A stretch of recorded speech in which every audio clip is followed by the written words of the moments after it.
It's 10:20 in the morning on June 4th, 1942. The Pacific Ocean stretches endlessly in every direction, a perfect canvas of deep blue under scattered white clouds. 30,000 feet below, four of the most powerful warships ever built cut through the waves in perfect formation. These aren't just any ships. They're the pride of the Imperial Japanese Navy. The aircraft carriers Akagi, Kaga, Soryu, and Hiryu. The same floating fortresses that 6 months earlier had launched the surprise attack on Pearl Harbor. On the bridge of the flagship, Akagi stands Commander Mitsuo Fuchida, the very man who had led that first wave of devastation over Pearl Harbor. His face bears the confidence of a warrior who has never known defeat. Around him, the controlled chaos of carrier operations unfolds like a deadly ballet. Flight deck crews in colored jerseys swarm over dozens of aircraft. Zeros, dive bombers, torpedo planes, all being hastily rearmed and refueled for what should be the decisive blow against American forces. Fuchida watches with satisfaction as ordnance teams load bombs and torpedoes. Fuel hoses snake across the deck like arteries pumping lifeblood into his metal birds of war.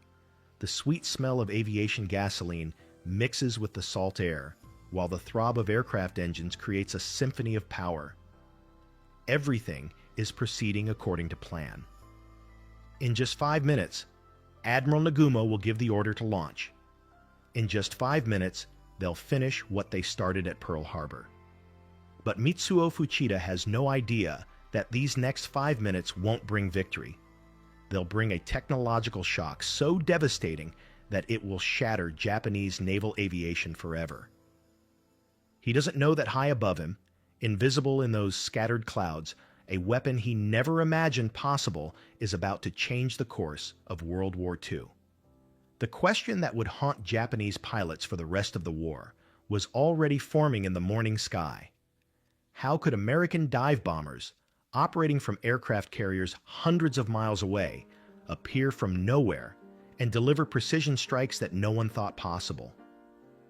To understand the shock that was about to unfold, you have to understand just how completely the Japanese dominated the Pacific in 1942. For 6 months, their naval aviation had been unstoppable. Pearl Harbor, the Philippines, Dutch East Indies, Singapore. Victory after victory had proven that Japanese pilots flying Japanese aircraft were simply superior to anything the Americans could field. The heart of this supremacy was the Mitsubishi A6M Zero fighter, flown by pilots like Saburo Sakai, already an ace with 60 confirmed victories. These men weren't just skilled, they were legends. They'd spent years honing their craft in the brutal skies over China, learning lessons written in blood and smoke. When they encountered American pilots, the results were predictably one-sided. American fighters were slower, less maneuverable, and their pilots were inexperienced kids fresh from training schools. Standing on Akagi's bridge that morning, Fuchida represented everything the Japanese Navy believed about itself. He was a Pearl Harbor veteran, a master of carrier operations, and a true believer in Japanese naval supremacy. Around him, 4 aircraft carriers operated with clockwork precision, their combined air wings representing over 250 of the finest combat aircraft in the world. But there was something the Japanese didn't know, something that would have chilled Fuchida to the bone if he'd understood what was happening 300 miles to the northeast. The Americans hadn't just been building more ships and training more pilots. They'd been developing weapons and tactics that would exploit the one moment when Japanese carriers were most vulnerable. At 4:30 that morning, in the pre-dawn darkness, something unprecedented had happened. From the flight decks of USS Enterprise and USS Yorktown, a new type of aircraft had launched into the darkness. The Douglas SBD Dauntless looked unremarkable compared to sleek Japanese fighters. American pilots even joked about its nickname, slow but deadly. But this ungainly-looking aircraft concealed innovations that Japanese intelligence had never imagined. The most distinctive feature was what looked like Swiss cheese, perforated metal flaps along the trailing edge of each wing. To Japanese observers, these might have seemed like a design flaw. They were actually the key to a tactical revolution. These dive brakes could be deployed during an attack dive, allowing the Dauntless to maintain precise control while plunging toward targets at angles approaching 80 degrees, nearly vertical. But technology was only part of the equation. The real innovation was tactical. American commanders had realized that Japanese combat air patrols could be drawn down to sea level by torpedo bomber attacks, leaving the high-altitude approaches completely undefended. It was a deadly game of three-dimensional chess, and the Americans were about to prove they'd learned to play better than their teachers. At 10:20 a.m., everything appeared to be going perfectly for the Japanese. Earlier, American attacks had been beaten off with ease. Torpedo bombers had been slaughtered by Japanese fighters. High-altitude bombers had missed completely. The Americans seemed to be throwing away their aircraft in piecemeal, uncoordinated attacks that only proved Japanese superiority.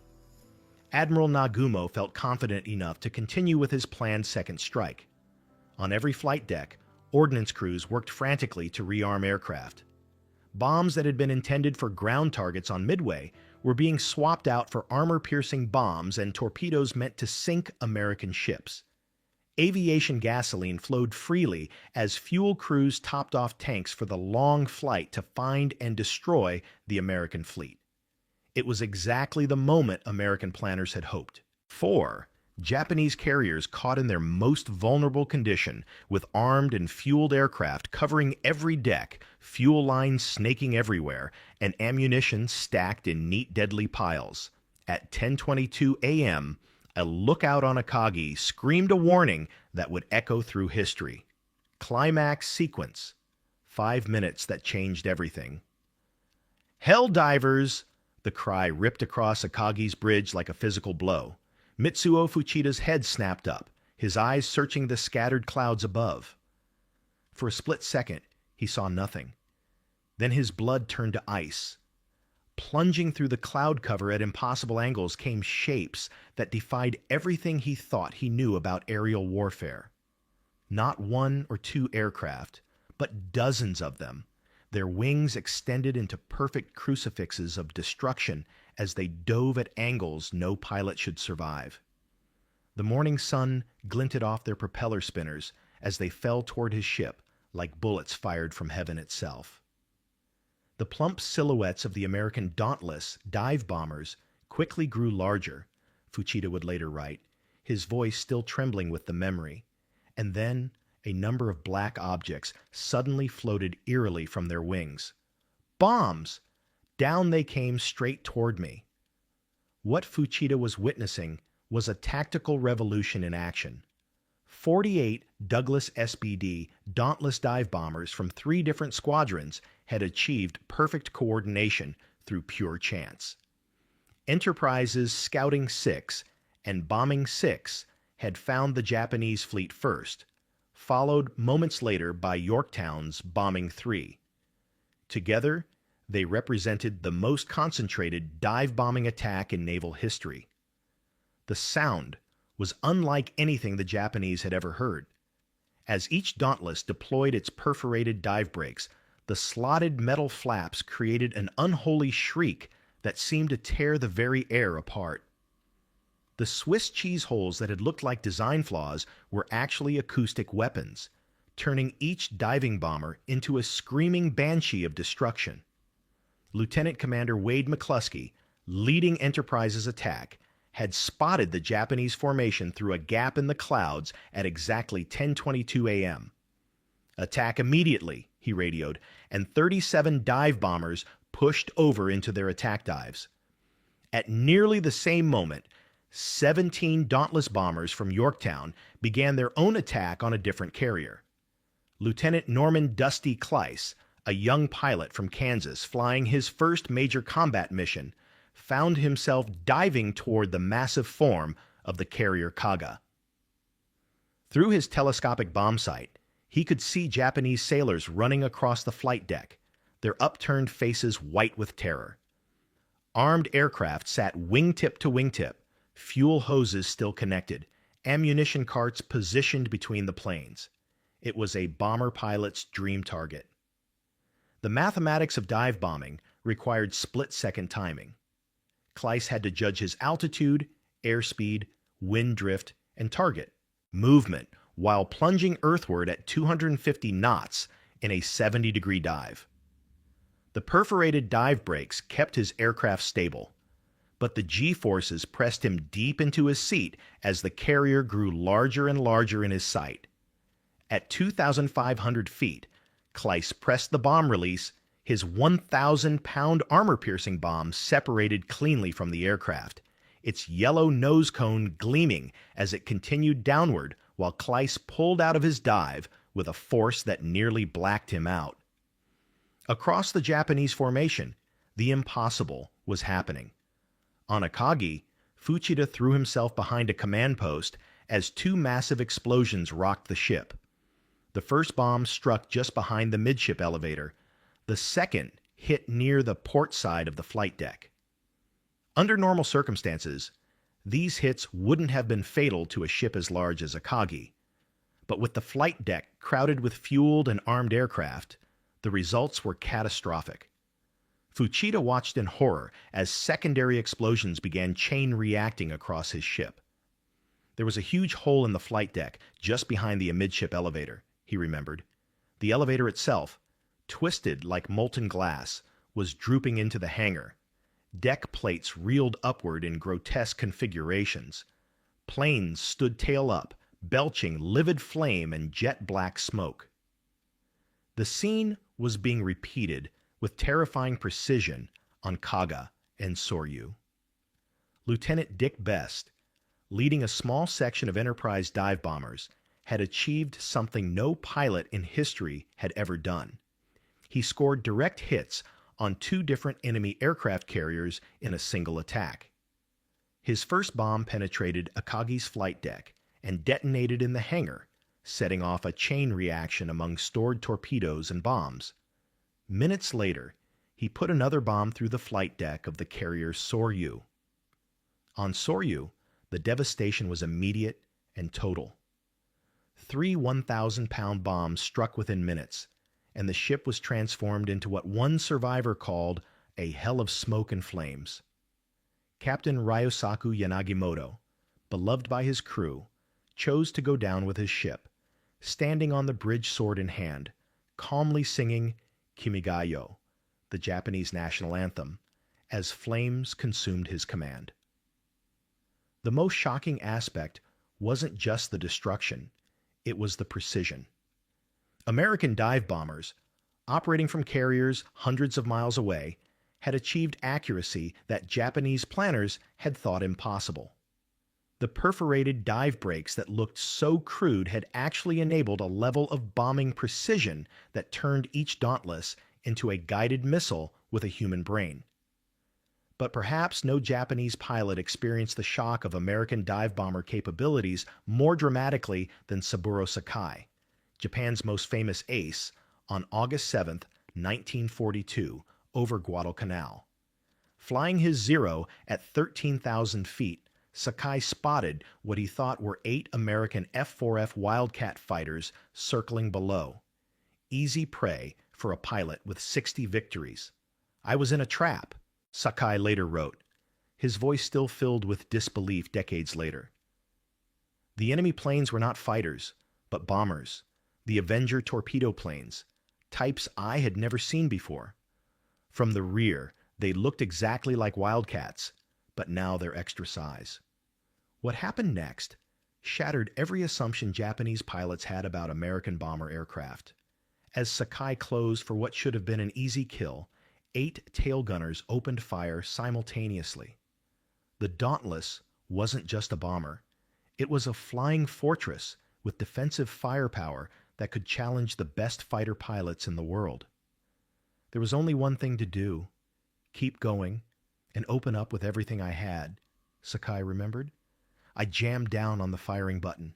Almost at the same moment, every gun in the formation opened up. The planes were only 20 yards in front of me when flames spurted from two bombers. That was all I saw. A violent explosion smashed at my body. I felt as though knives had been thrust savagely into my ears. The world burst into flaming red and I went blind. Multiple .30 caliber bullets had shattered Sakai's canopy and struck him in the head, chest, and legs. One tracer round missed his right eye by less than an inch, melting the rim of his goggles. The tail gunners had expended over 1,000 rounds of ammunition in seconds, turning Japan's greatest ace into a casualty. What followed was one of the most remarkable flights in aviation history. Nearly blind, badly wounded, and with his aircraft riddled with holes, Sakai flew 550 miles back to Rabaul, navigating by instinct and willpower alone. When he finally landed, his fuel tanks were completely empty. He would spend the next 18 months in hospitals, recovering from wounds inflicted by aircraft he had thought were easy targets. In exactly 5 minutes, from 10:22 to 10:27 a.m. on June 4th, 1942, the entire balance of power in the Pacific Ocean had shifted forever. 3 of the 4 Japanese aircraft carriers that had attacked Pearl Harbor were now flaming wreckage, their flight decks twisted metal graveyards where moments before they had been symbols of invincible power. Mitsuo Fuchida, the man who had led the attack on Pearl Harbor, found himself being lowered on a stretcher to a rescue boat, both ankles broken from his desperate escape from Akagi's burning bridge. As he was transferred to the cruiser Nagara, he watched his flagship, the ship from which he had coordinated the most successful naval air attack in history, disappear beneath the waves at 4:55 a.m. the next morning, torn apart by torpedoes from her own escort destroyers. The human cost was staggering. Of Akagi's crew of nearly 2,000 men, only 263 would survive. Captain Aoki, who had initially planned to go down with his ship, was finally persuaded to abandon the vessel, but not before the inferno had claimed the lives of every man trapped in the engine rooms below. These weren't just statistics.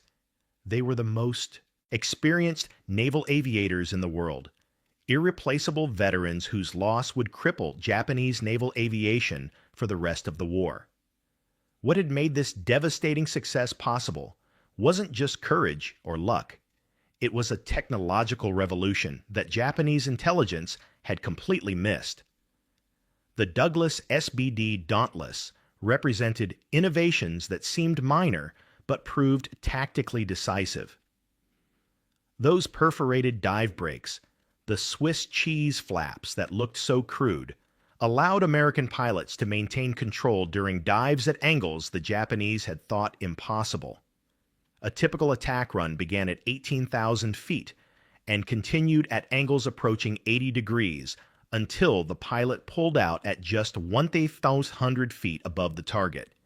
The bomb displacement gear ensured that even in these extreme dives, the 1,000-pound bombs would clear the propeller and strike with devastating accuracy. But perhaps most importantly, the Dauntless was designed from the beginning as a defensive fighter as well as a bomber. The twin 50 caliber machine guns in the nose gave pilots formidable forward firepower, while the twin 30 caliber guns in the rear cockpit created crossfire that could challenge the best enemy fighters. This wasn't just a bomber that could defend itself. It was a multi-role aircraft that redefined what carrier aviation could accomplish. For Japanese pilots like Saburo Sakai, the psychological impact was as devastating as the physical wounds. Men who had dominated the skies for 6 months suddenly found themselves outgunned by aircraft they had dismissed as inferior. The confidence that had carried them through victory after victory evaporated in minutes of defensive fire from formations of slow American bombers. Sakai would never fully recover from his encounter with SBD tailgunners. Though he returned to combat duty, He was no longer the invincible ace who had terrorized Allied pilots across the Pacific. The 18 months he spent in hospitals gave him time to reflect on how completely his understanding of air warfare had been shattered by perforated dive breaks and defensive firepower he had never imagined possible. For American pilots like Dusty Cleiss, that morning over Midway proved that technological innovation combined with tactical surprise could overcome any enemy, no matter how experienced or confident. Cleiss would become one of only 2 pilots in history to score hits on 2 different aircraft carriers in a single day. But more importantly, he had participated in proving that American naval aviation could not just compete with the Japanese, it could dominate them. The Battle of Midway marked the end of Japanese offensive operations in the Pacific. With 4 fleet carriers destroyed and their most experienced pilots dead or wounded, the Imperial Japanese Navy was forced into a defensive posture from which it would never recover. Every subsequent battle would be fought on American terms, with American dive. Bombers providing the precision strike capability that made island-hopping campaigns possible. The technological lessons were equally profound. The success of the SBD Dauntless proved that specialized dive bombers, properly designed and tactically employed, could achieve levels of precision that changed naval warfare forever. Japanese attempts to develop equivalent aircraft would fail, partly because they never fully understood the innovations that made the Dauntless so effective. The story of Japanese pilots being stunned by American dive bombers offers timeless lessons about technological surprise and tactical innovation. In an era where military superiority can shift overnight due to unexpected innovations, the tale of perforated dive breaks and precision bombing serves as a reminder that confidence based on past success can become a fatal weakness. The 5 minutes that changed everything at Midway demonstrate how quickly the balance of power can shift when technological innovation meets tactical surprise. The Japanese pilots who had dominated the Pacific found themselves facing weapons and tactics they had never imagined, delivered by enemies they had underestimated. Today, when we look at the preserved SBD Dauntless bombers in museums, it's easy to see just another World War II aircraft. But for the Japanese pilots who faced them in combat, these ungainly-looking planes with their perforated wings represented something far more terrifying, proof that technological superiority could vanish in an instant, and that even the most confident warriors could find themselves stunned by innovations they never saw coming. The next time you hear about military technological developments or tactical innovations, remember Mitsuo Fuchida crawling behind that command post as bombs fell around him, or Saburo Sakai flying 550 miles home nearly blind. Sometimes the most important victories aren't won by the strongest or the bravest. They're won by those who understand that in warfare, as in life, the capacity to surprise can be more powerful than any weapon. What do you think was the most important factor in American dive bomber success? The technological innovations, the tactical surprise, or the courage of individual pilots? Let me know in the comments below. And don't forget to subscribe if you want to hear more stories about the moments when technology and human courage changed history forever. Next week, we'll explore how American submarine warfare evolved to counter Japanese innovations in the same Pacific theater. Until then, remember that sometimes the most dramatic victories come from the weapons nobody sees coming. The sun rises blood red over the Pacific on February 16, 1945, casting long shadows across a small volcanic island that looks like a prehistoric beast sleeping in the ocean. This is Iwo Jima, 8 square miles of black sand and death, waiting 750 miles south of Tokyo. On the bridge of his flagship, Rear Admiral William Spike Blandy adjusts his binoculars and studies the target that has consumed his thoughts for months. Around him, 6 massive battleships, the USS Arkansas, Texas, Nevada, New York, Idaho, and Tennessee position themselves in a perfect line of destruction. These old ladies of the fleet mount 74 heavy guns, and today they're going to unleash hell. Blandy earned his nickname The Rock because nothing shook him. Not the disaster at Pearl Harbor, where he'd watched the Navy's torpedo program fall apart. Not the bloody beaches of Normandy, where these same ships had pounded German fortifications into rubble.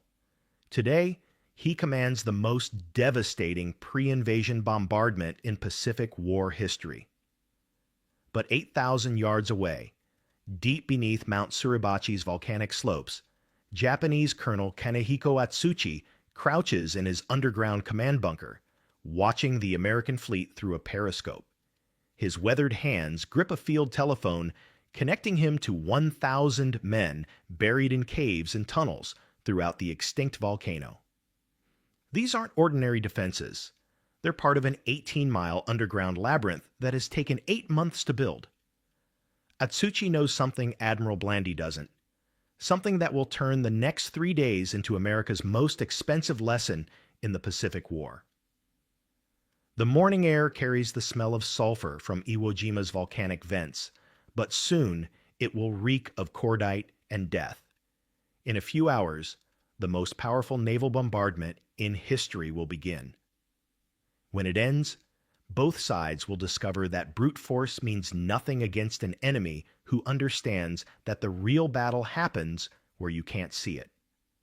The question that haunts every military planner is about to be answered in the most brutal way possible. What happens when unstoppable force meets immovable will? As Blandy raises his hand to signal the bombardment, 30,000 Marines crowd the decks of transport ships beyond the horizon, watching the show that's supposed to clear their path to victory. They have no idea they're about to witness the birth of modern warfare's most terrifying truth, that sometimes, the more you destroy above ground, the deadlier what waits below becomes. The clock reads ZO 600.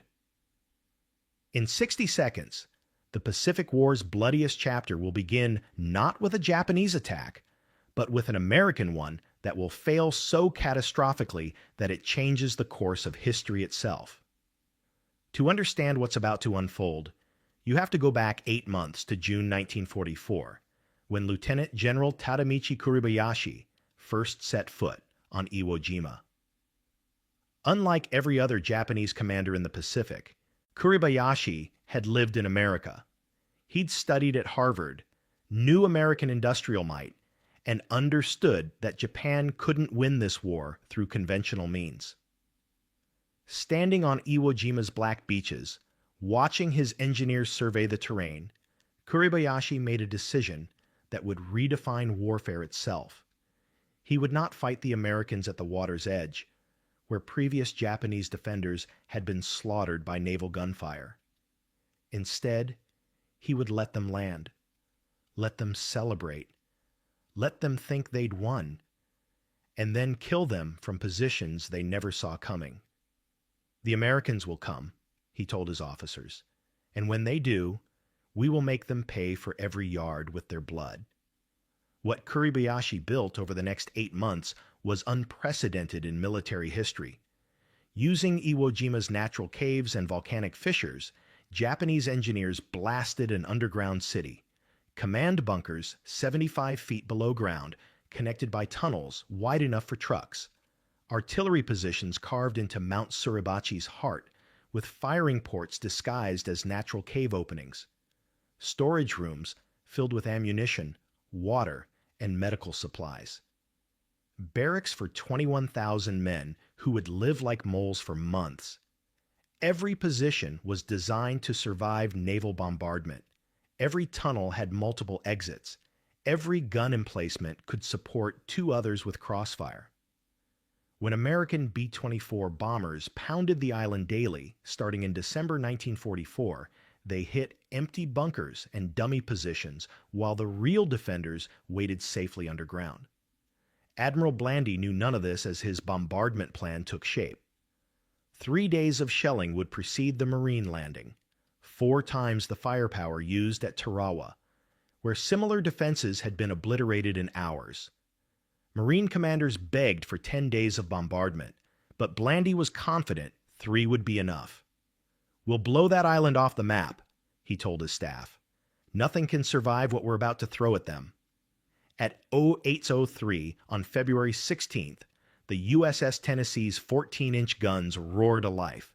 The sound is indescribable, a physical force that shakes the ocean itself. Within minutes, all 6 battleships are firing in sequence, their massive shells screaming across the morning sky like freight trains. Each shell weighs as much as a small car and carries enough explosive to level a city block.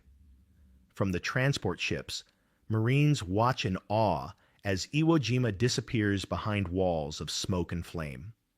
Geysers of black sand and volcanic rock shoot hundreds of feet into the air. The island seems to convulse under the punishment, its surface rippling like water. "Jesus Christ," whispers Corpsman John Bradley, watching from the USS Missoula. "How could anything survive that?" But Colonel Atsuchi, deep in his command bunker, feels only vibrations through the volcanic rock. His telephone network remains intact. His ammunition dumps are untouched. His carefully positioned guns wait silently in their cave mouths, invisible to the American spotting aircraft circling overhead. The bombardment continues for 3 days. 14,000 tons of shells, more firepower than some entire World War I battles. American newspaper headlines crow about the pulverization of Iwo Jima. Military analysts predict the island will fall in 4 days. Yet disturbing signs emerge for those willing to see them. Spotting aircraft report no secondary explosions. Ammunition dumps aren't detonating. No major fires burn beyond the initial shell impacts. Most troubling of all, Japanese anti-aircraft guns keep firing from positions that should have been obliterated hours ago. Lieutenant Commander Frank Peterson, flying spotting missions for the 5th Marine Division, radios back troubling reports. "I'm seeing muzzle flashes from caves that should be rubble. These positions are dug deeper than we thought." Admiral Blandy dismisses such concerns. His battle damage assessments show extensive destruction across the island. Aerial photographs reveal countless shell craters, demolished buildings, shattered airfields. By any measure, the bombardment is succeeding. But deep beneath Mount Suribachi, Colonel Atsuchi studies his maps and checks his communications with growing satisfaction. The Americans are firing at shadows, wasting their ammunition on empty positions while his real defenses remain untouched. His men report minor damage from near misses, but the tunnel network holds. As the 3rd day of bombardment draws to a close, Atsuchi issues his final orders. Tomorrow, when the Marines land, his men will wait. They'll let the beaches fill with American troops and equipment. They'll watch the initial waves establish their beachhead and signal success back to their ships. And then, at precisely the right moment, 21,000 Japanese soldiers will emerge from the earth like an army of the dead and turn those beaches into the bloodiest killing field in Marine Corps history. The bombardment ends at sunset on February 18th. In the gathering darkness, American ships report mission accomplished.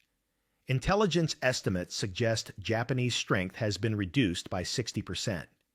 The island is ready for invasion. But in his underground command post, General Kuribayashi pens a letter to his wife. "The Americans believe they have weakened us. Tomorrow they will learn that some things cannot be destroyed by fire from heaven. Tomorrow they will learn that the earth itself can fight back." As night falls over Iwo Jima, 30,000 Marines prepare for what they expect to be a routine landing. Above ground, the island looks like the surface of the moon, cratered, blasted, lifeless. Below ground, an army waits in perfect readiness to spring the deadliest trap in Pacific War history. February 19th, 1945. H hour, 0900. The morning breaks clear and calm over Iwo Jima, with perfect conditions for an amphibious landing. Aboard the transport ships, 30,000 Marines crowd into their landing craft, many joking nervously about the easy day ahead.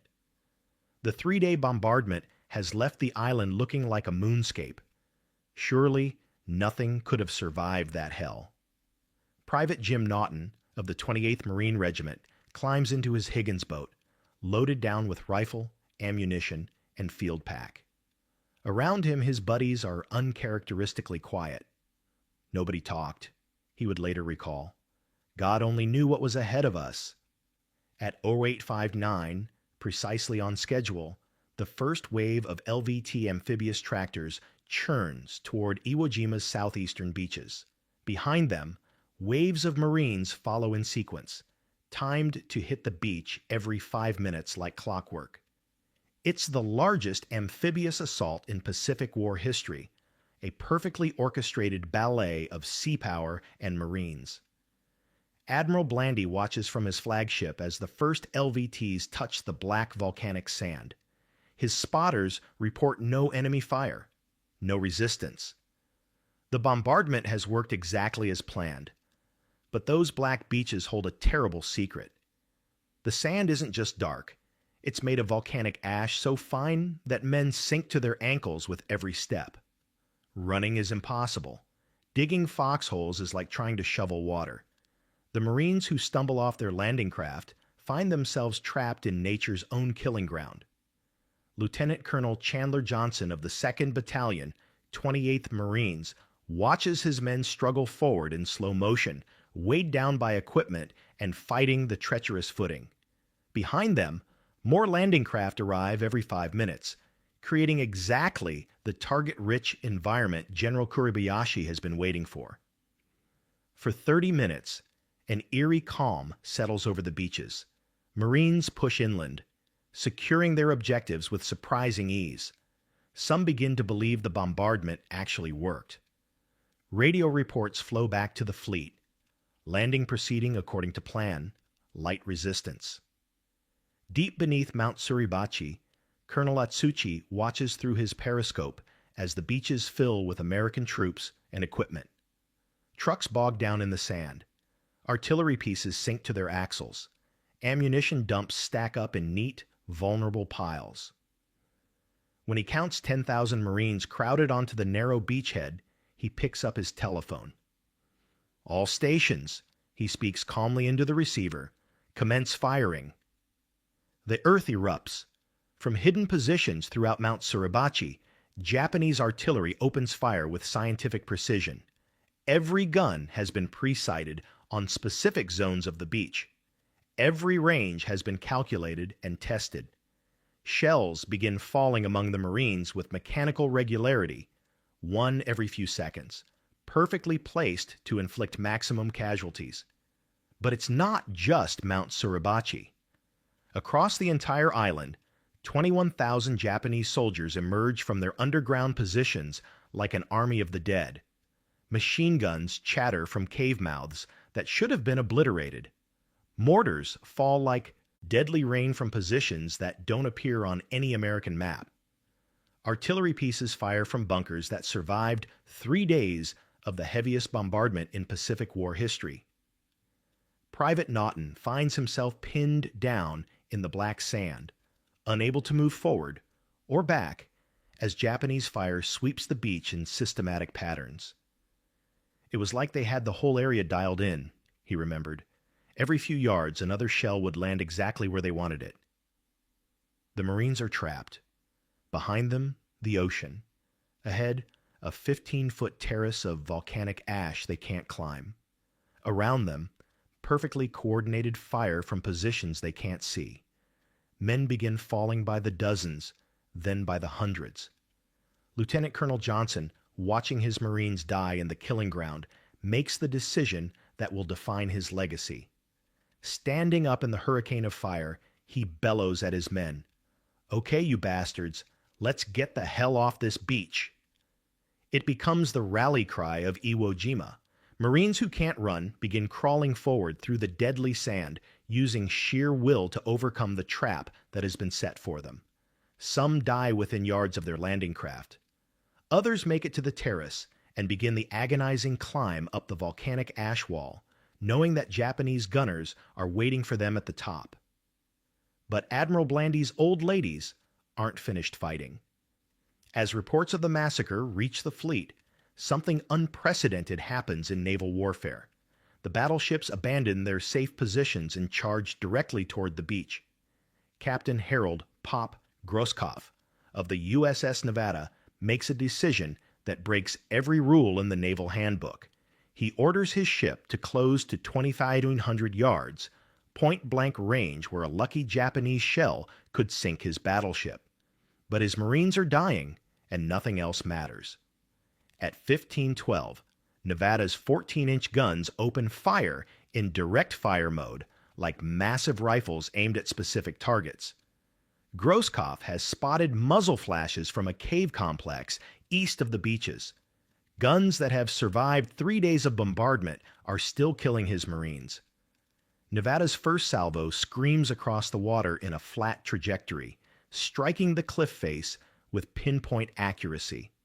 The explosion is visible from every ship in the fleet, a column of smoke and debris that rises 500 feet into the air. When it clears, an entire section of the cliff has been blown away, along with the Japanese gun position hidden inside.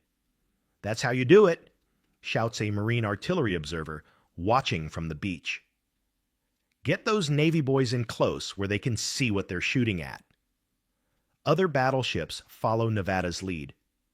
The USS Tennessee moves to 3,000 yards. The USS Idaho closes to 2,800 yards.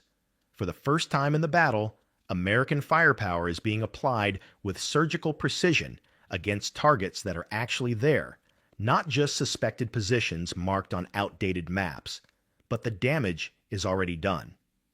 By nightfall on February 19th, the Marines have established their beachhead, but at a cost that shocks even veteran commanders. 2,500 casualties in a single day, including 519 killed in action. The beaches are littered with wrecked equipment and wounded men, while Japanese artillery continues to fall throughout the night. Corporal Charles Johnson of the 3rd Battalion, 28th Marines, crawls into a shell hole as darkness falls and tries to process what he's witnessed. "I looked at the beach, and it was like hell on earth," he would write in his diary.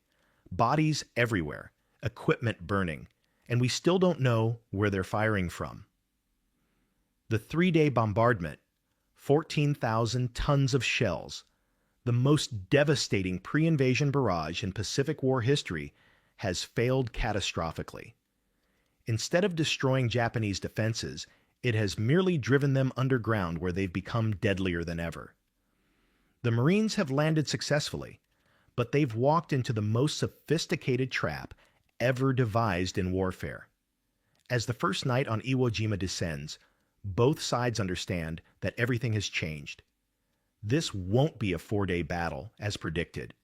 It will be a 36-day nightmare that redefines what it means to fight for every inch of ground. The Japanese have proven that underground fortifications can survive any bombardment. The Americans have learned that sometimes the most powerful weapons in the world are useless against an enemy who refuses to fight on your terms. Admiral Blandy's old ladies will continue firing for 5 more weeks, eventually expending more ammunition than some entire World War I campaigns. But they'll never again have the luxury of believing that firepower alone can win battles. The age of underground warfare has begun, and Iwo Jima is its bloody baptism. Colonel Atsuchi, still alive in his Mount Suribachi command bunker, allows himself a moment of satisfaction as he surveys the day's work. His carefully planned defenses have performed exactly as designed, but he knows this is only the beginning. Tomorrow, the real battle starts, and it will be fought not on the surface, but in the dark tunnels and caves where his men wait like patient spiders for the Marines to come hunting them. 36 days later, the guns finally fell silent on Iwo Jima. When the smoke cleared and the final casualty counts were tallied, the numbers told a story that military planners are still trying to understand today. Admiral Blandy's old ladies had fired more than 14,000 tons of shells, enough explosive power to level a major city. The Marines had taken their objective, raising the American flag on Mount Suribachi in the most iconic photograph of World War II. Victory was achieved, but at a cost that shook the American military to its core. 6,800 Marines killed in action, 19,000 wounded. The only battle in World War II where American casualties exceeded Japanese losses. The bloodiest 36 days in Marine Corps history, all were, because a 3-day bombardment failed to accomplish what it was designed to do. Colonel Kanehiko Atsuchi never lived to see the final outcome. He died in his Mount Suribachi command bunker, fighting to the last man as his tunnel network was systematically cleared by Marines using flamethrowers and demolition charges. His body was never found, likely entombed forever in the volcanic caves he had defended so brilliantly. But Atsuchi's legacy lived on in the man who had taught him everything about underground warfare. General Tadamichi Kuribayashi took the lessons learned at Iwo Jima and applied them on an even larger scale at Okinawa, where Japanese forces would inflict 82,000 American casualties in their final desperate stand. The psychological impact of these battles reached all the way to the White House, where President Harry Truman faced an impossible decision. Military planners estimated that invading Japan's home islands would cost 1 million American casualties, largely because the Japanese had perfected the underground fortress strategy that made naval bombardment useless. Rather than watch his Marines die in countless more Iwo Jimas, Truman authorized the use of atomic weapons against Hiroshima and Nagasaki. The bombs that ended World War II were, in a very real sense, the direct result of Admiral Blandy's failed bombardment and the underground fortress strategy it couldn't defeat. The lessons of Iwo Jima echoed through every subsequent American conflict. In Vietnam, tunnel networks at Cu Chi proved nearly impossible to destroy with conventional firepower. In Afghanistan, cave complexes in the mountains required ground troops to clear them one by one. In Iraq, insurgents used the same principle of hiding underground and emerging to attack before disappearing again. Modern military doctrine now recognizes what the Japanese discovered in 1944, that in warfare, intelligence and preparation often matter more than raw firepower. Today's bunker buster bombs and precision-guided munitions are direct descendants of the problems first encountered off Iwo Jima, where the most powerful bombardment in history failed because it was aimed at the wrong targets. The human cost extends beyond numbers. Lieutenant Colonel Chandler Johnson, who rallied his Marines with his famous battle cry, was killed by a Japanese sniper just days before the island was declared secure. He never lived to see the flag-raising ceremony that made his regiment famous, never knew that his words, "Let's get the hell off this beach," would become part of Marine Corps legend. Captain Pop Grosskopf of the USS Nevada, who broke naval protocol to save Marines on the beach, would be haunted by the casualties his ship couldn't prevent. Years later, he told his family that Iwo Jima was the only battle where he felt his guns had failed the men they were supposed to protect. Today, Iwo Jima remains largely uninhabited, its black beaches and volcanic caves serving as a natural memorial to one of warfare's most bitter lessons. Japanese and American veterans have returned together for ceremonies of remembrance, former enemies united by their shared understanding of what happened there. Beneath the island's surface, many of General Kuribayashi's tunnels remain intact, a testament to the engineering skill and strategic thinking that nearly made Iwo Jima America's greatest defeat instead of its most costly victory. Archaeological surveys have revealed that less than 60% of the tunnel network was ever discovered by American forces, meaning that thousands of Japanese soldiers died in chambers that remain sealed to this day. The story of Iwo Jima isn't just about Japanese fortifications that survived American bombardment. It's about the moment when warfare itself evolved beyond the reach of traditional military thinking. It's about what happens when unstoppable force meets immovable will, and how the collision of those two principles writes history in blood and sacrifice. Admiral Nimitz said it best when he declared that among the Americans who served on Iwo Jima, uncommon valor was a common virtue. But he could have said the same about the Japanese defenders who turned an 8-square-mile island into a fortress that changed the nature of war itself. The next time you hear about smart bombs and precision strikes, remember Iwo Jima, where the most devastating bombardment in history failed because it couldn't see 6 feet underground, and where 30,000 Marines learned that sometimes the deadliest enemy is the one you never see coming.